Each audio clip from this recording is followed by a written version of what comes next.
بسم الله الرحمن الرحيم. حميم تنزيل الكتاب من الله العزيز الحكيم.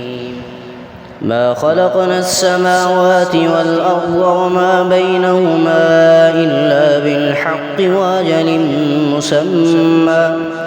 والذين كفروا عما أنذروا معرضون. قل أرأيتم ما تدعون من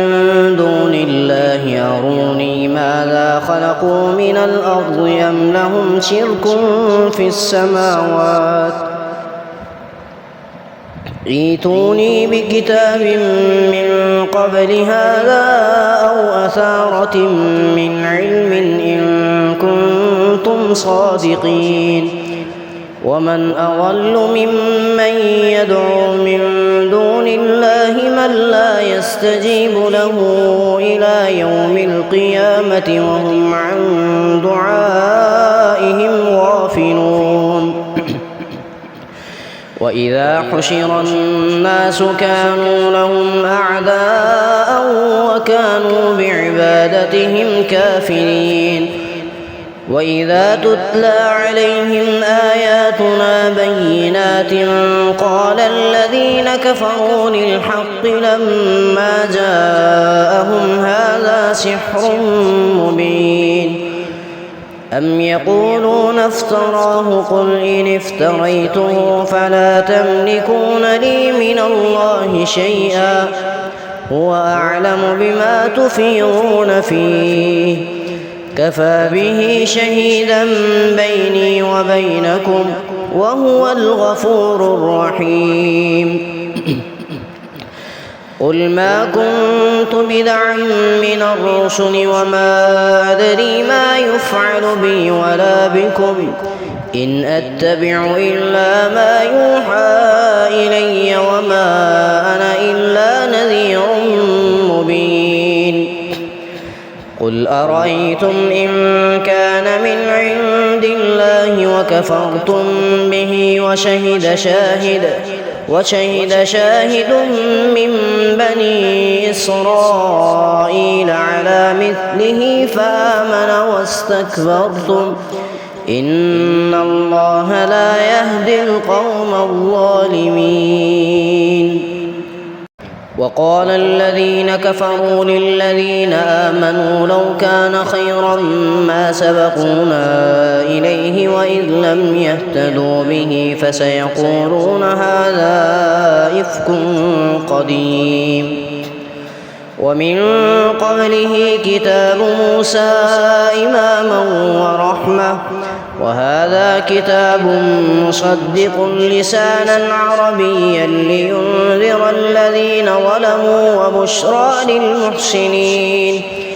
إن الذين قالوا ربنا الله ثم استقاموا فلا خوف عليهم ولا هم يحزنون أولئك أصحاب الجنة خالدين فيها جزاء بما كانوا يعملون.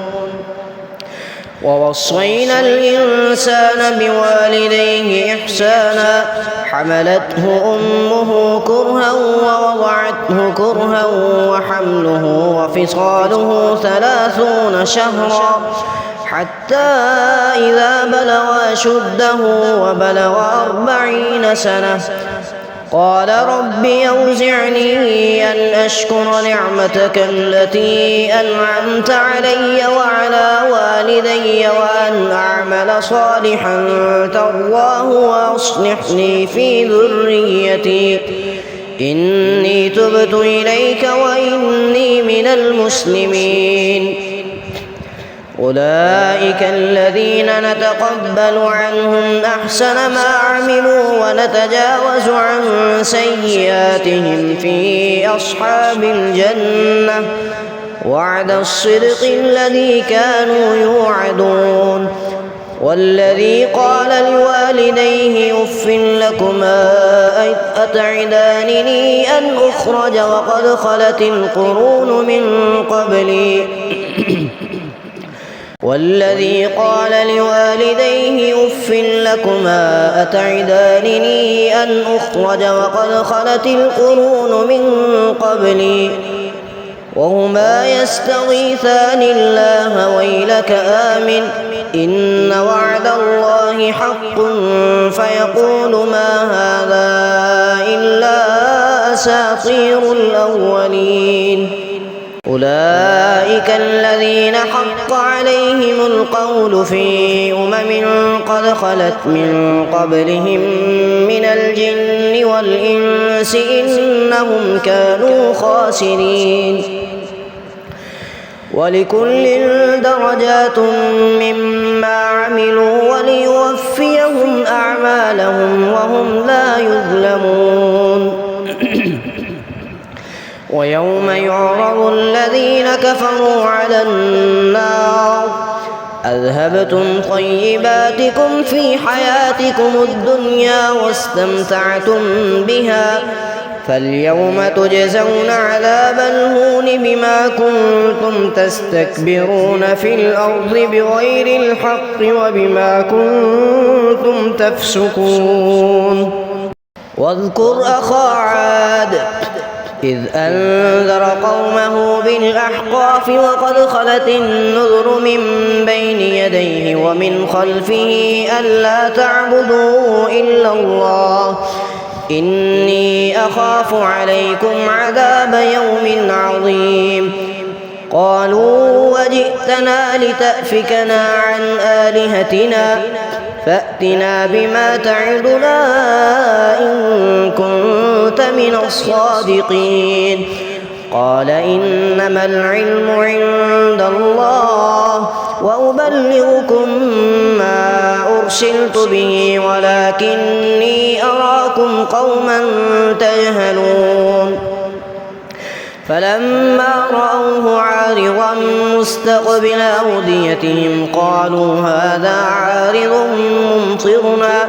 بل هو ما استعجلتم به ريح فيها عذاب أليم تدمر كل شيء بأمر ربها فأصبحوا لا يرى إلا مساكنهم كذلك نجزي القوم المجرمين ولقد مكناهم في ماء مكناكم فيه وجعلنا لهم سمعا وأبصارا وأفئدة فما أغنى عنهم سمعهم ولا أبصارهم ولا أفئدتهم من شيء إذ كانوا يجحدون بآيات الله وحاق بهم ما كانوا به يستهزئون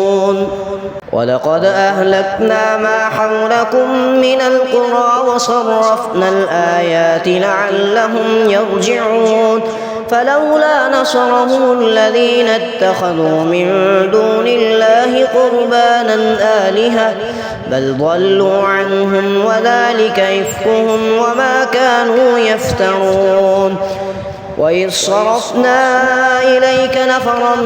من الجن يستمعون القرآن فلما حضروه قالوا أنصتوا فلما قضي ولوا إلى قومهم منذرين قالوا يا قومنا إنا سمعنا كتابا أنزل من بعد موسى مصدقا لما بين يديه يهدي إلى الحق وإلى طريق مستقيم يا قومنا أجيبوا داعي الله وآمنوا به يغفر لكم من ذنوبكم ويجركم من عذاب أليم ومن لا يجب داعي الله فليس بمعجز في الأرض وليس له من دونه أولياء أولئك في ضلال مبين أولم يروا أن الله الذي خلق السماوات والأرض ولم يعي بخلقهن بقادر على أن يحيي الموتى بلى إنه على كل شيء قدير. ويوم يعرض الذين كفروا على النار أليس هذا بالحق قالوا بلى وربنا قال فذوقوا العذاب بما كنتم تكفرون. فاصبر كما صبر أولو العزم من الرسل ولا تستعجل لهم كأنهم يوم يرون ما يوعدون لم يلبثوا إلا ساعة من نهار بلاغ فهل يهلك إلا القوم الفاسقون.